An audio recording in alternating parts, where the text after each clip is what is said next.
నమస్తే సార్. నమస్కారం ఉషా గారు.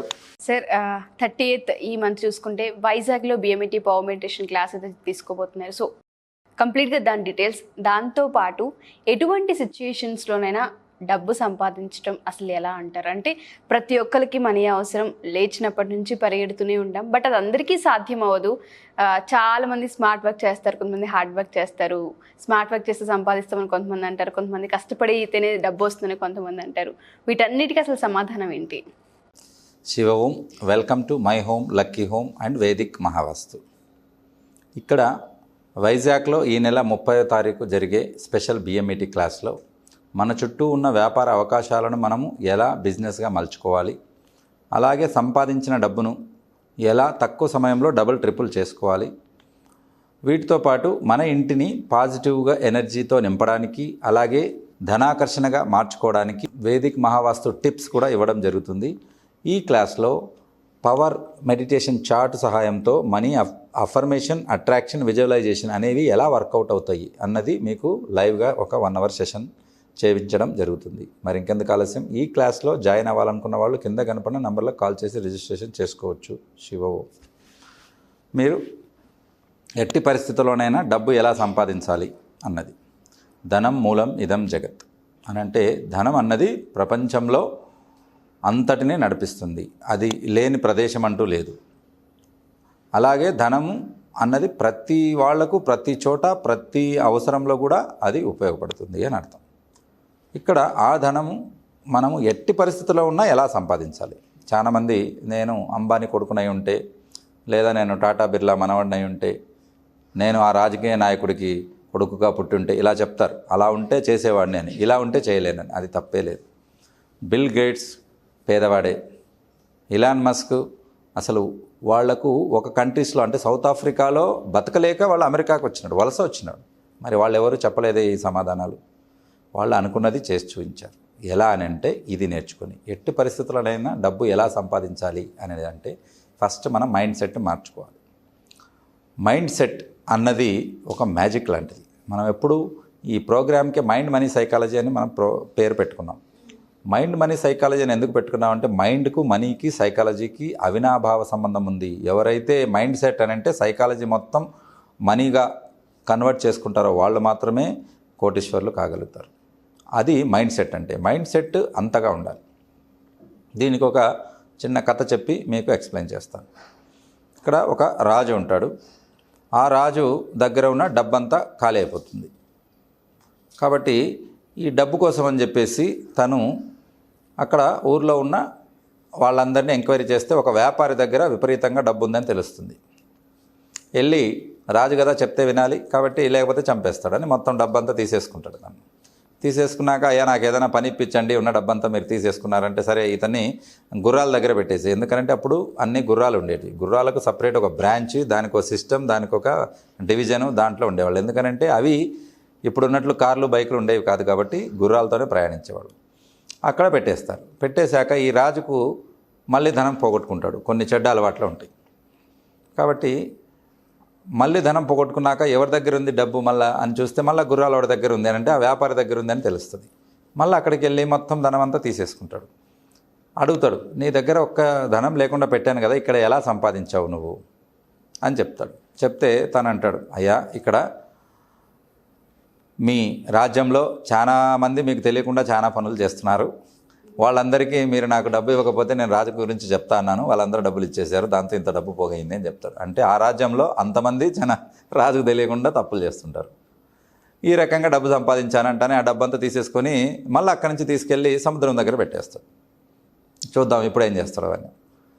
కాబట్టి మళ్ళీ ఒక 6 నెలలు తిరిగేసరికి మళ్ళీ రాజు యాజ్ యూజువల్ డబ్బులు పోగొట్టుకుంటాడు. మళ్ళీ సముద్రం దగ్గరికి వెళ్ళేసరికి అంతకంటే 3 రెట్లు ఎక్కువ డబ్బులు సంపాదించుంటాడు. అసలు రాజుకి అర్థం కాదు, అదేంటి ఎన్నిసార్లు తనని తీసేసిన డబ్బు సంపాదిస్తున్నాడు, ఎలా చేస్తున్నావు అసలు అని చెప్పి అడిగితే తను చెప్తాడు, సముద్రం దగ్గర వేరే దేశాల నుంచి వచ్చిన వాళ్ళు, వేరే రాజ్యాల నుంచి వచ్చిన వాళ్ళందరి దగ్గర నేను ఇక్కడ అలవ్ చేయడానికి నేను డబ్బులు తీసుకుంటున్నాను, దాంతో డబ్బు సంపాదించాను అని చెప్తాడు. అనేసరికి ఆ రాజు నమస్కారం పెట్టేసి, నిన్ను ఎక్కడ పెట్టినా డబ్బు సంపాదిస్తావు కాబట్టి తీసుకెళ్ళి నిన్ను ఏదో నా పక్కన పెట్టుకుంటే నా రాజ్యానికే డబ్బు సంపాదిస్తావు అని తీసుకెళ్ళి పక్కన మంత్రిగా పెట్టుకుంటాడు అన్నట్టు. కాబట్టి నేను ఏం చెప్తున్నాను, పరిస్థితి ఏదైనా కూడా డబ్బు సంపాదించేది మానకూడదు, దానికి మైండ్ సెట్ మార్చుకోవాలి. కాబట్టి అలా ఉంటే, నేను ఇలా ఉంటే, నేను ఒక 6 అడుగులు మహేష్ బాబు మాదిరి పొడుగు ఉంటే నేను చేసేవాడిని అని చెప్పకూడదు. కాబట్టి ఎత్తు తక్కువ ఉన్న అమీర్ ఖాన్ కూడా బాలీవుడ్లో సక్సెస్ అయ్యాడు. ఎత్తు తక్కువ ఉన్న చంద్రమోహన్ కూడా ఆల్మోస్ట్ ఎన్టీ రామారావు, నాగేశ్వరరావులకు పోటీ పడ్డాడు. కాబట్టి టాలెంట్ ఉండాలి మనలో, ఆ జిజ్ఞాస, ఆ జిగర్ అనేది ఉండాలి. అప్పుడు ఆ జిగర్ అనేది ఏదైతే ఉంటాయో అప్పుడు మనం డెఫినెట్గా చేయొచ్చు. అందుకు ఆ మైండ్ సెట్ మనం పోకూడదు. మరి మైండ్ సెట్ ఎలా అలవాటు పడుతుంది అని అంటే, ఎప్పుడు కూడా మనము ఏదైతే కావాలనుకుంటున్నామో, మనం ఇప్పుడు డబ్బు సంపాదించాలి అని అంటే ధనవంతులను మనం అనుకరించాలి. వాళ్ళు ఏం చేస్తారు కాబట్టి ఒక 10 మంది ధనవంతుల లిస్ట్ తీసి వాళ్ళందరి డైలీ రొటీన్ మీరు చదవండి. వాళ్ళ మైండ్ సెట్ మీకు అర్థమైపోతుంది. వాళ్ళు పొద్దున్న లేవగానే ఏం చేస్తారు, ఎలా చేస్తారు, వాళ్ళ హ్యాబిట్స్ ఏంటి అనేది మీరు చూసుకోవాలి. అలాగా వాళ్ళు ఎప్పుడు డబ్బు వృధా చేయరు అనేది మీరు తెలుసుకొని ఆశ్చర్యపోతారు. డబ్బు ఎక్కువ ఉన్నవాళ్ళు జనరల్గా ఏం చేస్తారు, డబ్బు విసిరేస్తారు అని అంటే వృధాగా ఖర్చు పెడతారు. వాళ్ళు డబ్బు వృధాగా ఖర్చు పెట్టరు అనేదానికి లైవ్ ఎగ్జాంపుల్ అన్నట్టు. బిల్ గేట్స్ ఒకసారి రెస్టారెంట్కి వెళ్తాడు. వెళ్ళాక ఆ రెస్టారెంట్లో పనిచేసే రెగ్యులర్గా వెళ్ళే దగ్గర ఆ బాయ్ ఎవరైతే ఉంటాడో తను చాలా సంతోషపడతాడు. అడుగుతాడు, ఎందుకంత సంతోషపడుతున్నావు అని అంటే, నిన్న మీ డాటర్ వచ్చి ఇక్కడికి డిన్నర్ చేసి వెళ్ళింది, తను $500 నాకు టిప్ ఇచ్చింది, ఇప్పుడు మీరు $1000 ఇస్తారు నాకు అని హ్యాపీగా ఉన్నానని అంటే, అంత అయిపోయాక వెళ్ళేటప్పుడు $10 ఇచ్చిపోతాడు. అప్పుడు అంటాడు, ఏంటి సార్ మరి మీరు మీ కూతురే 500 ఇచ్చిందంటే మీరు 1000 ఇవ్వాలి, లేకపోతే 2000 ఇవ్వాలి, మరి ఎందుకు తక్కువ ఇచ్చారని అడుగుతాడు. పాపం అతను అడిగితే చెప్తాడు, ఎవరైతే కూతురు ఉందో వాళ్ళ ఫాదరు బిలియనీర్ అని అంటే 100 కోట్లకు పైగా అధిపతి, కానీ నా father my father is poor, so I can't afford that అంటాడు. అంటే అప్పుడు ఆయన సెల్యూట్ కొడతాడు. అని అంటే బిల్ గేట్స్ ఎంత సంపాదించుకున్నా వాళ్ళ ఫాదర్ యొక్క క్యారెక్టర్స్ మర్చిపోకుండా పెట్టుకున్నాడు. అని అంటే డబ్బు పొదుపుగా వాడుకుంటున్నాడు. నా కూతురు 500 ఇచ్చిందా, ఇదే తీసుకో $5000 అని ఇవ్వలేదు. కాబట్టి ఆ మైండ్ సెట్ మనం ఎలా తెలుసుకుంటామనంటే వాళ్ళ లైఫ్ స్టడీ తెలుసుకోవాలి. వృధాగా ఎక్కడా పోగొట్టకూడదు.